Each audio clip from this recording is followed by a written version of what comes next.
On March 8, 2014, as Malaysia Airlines Flight 370 cruised high above the Indian Ocean, 239 people embarked on what would become a journey with no destination. A voyage into oblivion aboard a Boeing 777. This is the extraordinary story of how and why MH370 disappeared without a trace. As the 777-2200ER took off from Kuala Lumpur International Airport at 12:41 a.m. bound for Beijing, everything appeared routine. Captain Zahari Ahmad Shah, a veteran pilot with over 19,000 hours of flying experience, along with First Officer Farik Abdul Rahim and 227 passengers, began their journey. But within an hour and a half, the plane vanished from civilian radar, ceasing to exist in the eyes of air traffic control. The last blip on the screen, the last words exchanged with the pilots of MH370. What happened next? Why did a modern commercial jetliner carrying hundreds of people simply cease to exist? In the days and years following the disappearance, countless theories emerged. Some suggested mechanical failure, others pointed fingers at terrorism. Yet none of these could withstand scrutiny when faced with the cold, hard facts. As time passed, hope for finding the plane and its occupants alive faded, replaced by a grim determination to uncover the truth. So here's what we know. After takeoff, MH370 reached its initial cruise level of 35,000 feet. All seemed normal. Then approximately 1 hour and 19 minutes into the flight, somewhere over the Gulf of Thailand, the plane made an abrupt turn to the left, banking 180 degrees, and at 1:21 a.m., contact was lost. No distress call, no indication of trouble, just silence. In the aftermath, investigators pieced together the puzzle of MH370's final moments. Here's what they discovered. At 1:07 a.m., an automated message sent by the plane's ACRS or aircraft communications. Addressing and reporting system indicated a change in altitude. This was unusual, but still not alarming. An hour later, the same message indicated the aircraft was maintaining a level flight at 37,000 feet, but this was false. Flight 370 had already started its descent. At 1:19 a.m., the plane crossed the first waypoint of its route over the Natuna Sea. Here, the transponder, which broadcasts the plane's altitude and identification to civilian radar, was turned off intentionally. At 1:21 a.m., the Satellite Communication Unit, or SATCOM, which allows communication between the plane and the airline via satellite, was switched off. Both systems went down at the same time, a peculiar detail that hinted at a deliberate act. Had the plane suffered mechanical problems, the systems would have likely malfunctioned independently at different times.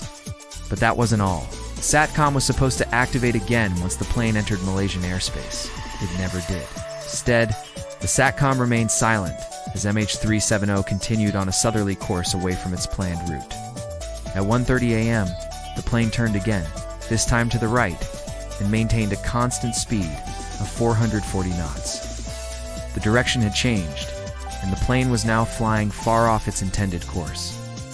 At 1:41 a.m., the plane reached its highest point, 41,975 feet, significantly higher than its cruising altitude. This indicated the pilots had manually adjusted the plane's altitude.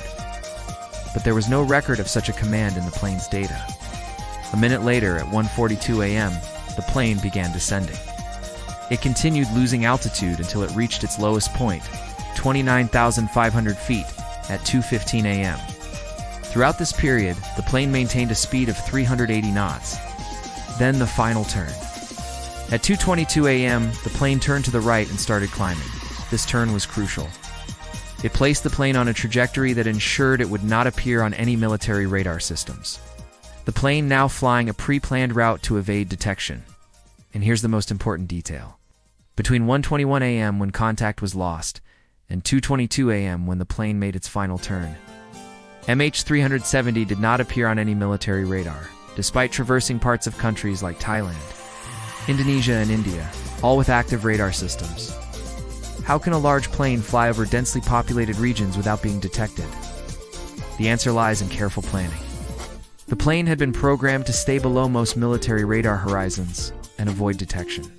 But how long did the plane stay airborne after contact was lost? To understand that, let's look at the satellite communication data. MH370 had been equipped with an Inmarsat satellite data unit, allowing communication with the ground through satellites. After the plane veered off course, it ceased to broadcast regular messages. However, every 15 minutes, it sent a ping to check if a connection was available. These are called handshake signals. They were not part of the normal data transmission. By analyzing the time and frequency of these handshakes, along with the Doppler shifts in the signal, investigators were able to construct arcs that charted the probable locations of the plane. The handshakes essentially gave off the plane's rough coordinates via the strength and timing of the return signals, since these were indirect and based on the satellite's connection. They couldn't pinpoint the plane's exact location, but they came close enough to form rough paths over the Indian Ocean. By 6:12 a.m., the plane was over the Bay of Bengal. By 7:15 a.m., it was over the Maldives. And by 11:19 a.m., it was near the Cocos Islands. Having flown for a total of 7 hours and 58 minutes, at some point during the flight, the plane ran out of fuel, sending its final handshake at 8:19 a.m. Somewhere over the southern Indian Ocean, the plane and its 239 occupants vanished forever. All this data paints a stark picture. The plane was flown deliberately and intentionally away from its planned route, systematically evading detection. So what happened next? Why did the plane veer off course? Why was it hidden from authorities? What was the motive? To date, 3 scenarios have been proposed to explain MH370's disappearance, each with its own set of challenges. The first is accidental damage to the plane's systems, perhaps due to an internal electrical fire. However, this doesn't explain why a new flight path was maintained, nor does it account for the plane's extended flight duration. The second is a deliberate act by terrorists or hijackers. But this doesn't align with the lack of communication or ransom demands. It would have been the largest mass hostage situation in history, with no trace of rescue plans or negotiations. The third is deliberate action by the pilots, specifically the captain. There are 2 key points that make this the most plausible explanation. First, the captain's simulator session. On February 2014, less than 2 weeks before the flight, Zahari conducted a practice flight in a simulator. His route was identical to the one flown by MH370, except that he stopped short of the final turn into the Indian Ocean. Second, the depressurization of the aircraft. At 1:21 a.m., as the plane reached its first waypoint, the cabin altitude was recorded to have suddenly increased to 9,000 feet. This sudden decompression would have knocked out the passengers and most of the crew, including the first officer, but not the pilots who would have been wearing oxygen masks due to a glitch. The actual reason behind this has not been found. But according to experts, this could have been done by a pressurization differential valve. If opened, this would have reduced the pressure in the cabin and depleted the oxygen, causing unconsciousness among the passengers and crew due to hypoxia. This would have given the captain full control over the situation, with the plane now under his complete authority, while uncertainty persists regarding the precise sequence of events. The available evidence overwhelmingly points to the horrifying conclusion that Captain Zahari Ahmad Shah intentionally crashed the plane, killing everyone on board. No mechanical failure, no hijackers, just a calculated, methodical act by a man who chose to fly his plane into oblivion. This tragedy raises unsettling questions about pilot psychology, aviation safety, and the fallibility of technology. While the world grappled with the implications of this terrible crime, many things became clear.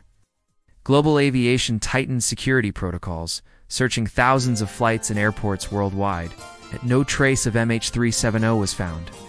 Even today, no part of the plane has been officially confirmed as part of MH370. Only a wing part washed ashore on Reunion Island in 2016, which was later confirmed to be from a 777. Other debris found on Mauritius and Madagascar beaches await confirmation. In a desperate bid to locate the plane, authorities focused on the final satellite pings. Underwater searches were conducted in the vast expanse of the Indian Ocean, covering 120,000 square kilometers, an area larger than the entire state of New York. But the wreckage remained elusive. As time marched on, the world did not forget. Families of the victims continued seeking answers. Support groups were formed, legal battles ensued, and memorials were built. Even amid the passage of time, the longing for closure and justice endured.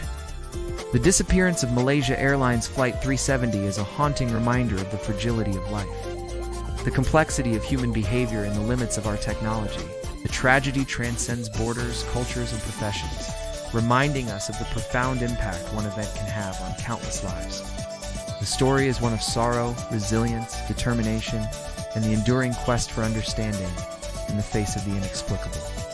As we reflect on this harrowing ordeal, we honor the memory of those lost, pay tribute to their loved ones, and reaffirm the importance of continuous vigilance, cooperation, and innovation in our pursuit of safer skies. The disappearance of MH370 will continue to serve as a beacon of somber reflection, driving us to confront the complexities of human nature, technological vulnerability, and the relentless challenge of unraveling the mysteries that lie beneath the clouds. I hope you liked this video. Don't forget to subscribe and leave a comment. Thanks for watching.